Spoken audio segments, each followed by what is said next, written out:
হিমন্ত বিশ্ব শৰ্মাক খোলাকে মই প্ৰত্যাহ্বান জনাইছো তুমি খুব থলুৱা কথা কোৱা মই কৈছো আজি কংগ্ৰেছৰ পৰা নহয় মই ৰকিবুল হুছেইনে কৈছো যদি হসাকে তুমি জনজাতিৰ পক্ষত আছা 6 জনগোষ্ঠীক তুমি জনজাতিকৰণ কৰা 6 জনগোষ্ঠীক তুমি জনজাতিকৰণ কৰিলে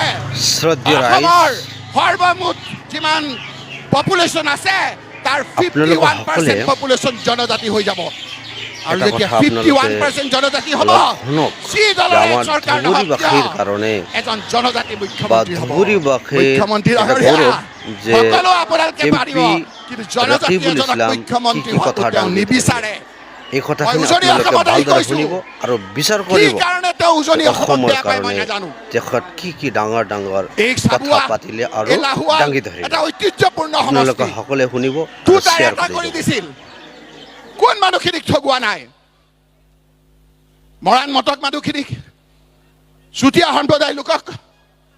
বঙালী সম্প্ৰদায় হুপা বঙালী মানুহে তেওঁলোকক ভোট দিলে 90% বেছি মানুহে ভোট দিলে আজি বঙালী মানুহসকল হাবাতুৰি খাইছে গুৱাহাটীলৈ গৈ এটুকুৰ জেগা নাই মন্ত্ৰী হিচাপে তেওঁলোকৰ মনৰ আবেগ ক'বৰ কাৰণে ব্ৰহ্মপুত্ৰ ভেলীত হিমন্ত বিশ্ব শৰ্মা এজন ব্ৰহ্মপুত্ৰ ভেলীৰ বঙালী হিন্দু মন্ত্ৰী লোৱা নাই ৰাইজ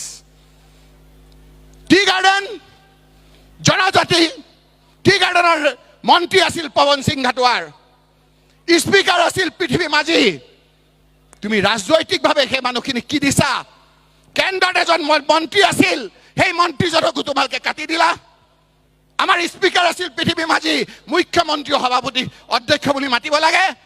বহুত কথা পাতিম ৰাইজ আপোনালোকৰ এইটো এটা আৰম্ভণি মাত্ৰ হিমন্ত বিশ্ব শৰ্মা ডাঙৰীয়া কথাতে কয় আপোনালোকৰ চিআইডি আছে আপোনাৰ চিআইডিৰে চাওক আজি আমাৰ বিএলঅ সকলৰ সভাত যিমান ভাবিছিলো তাতকে কিমান বেছি মানুহ আহিছে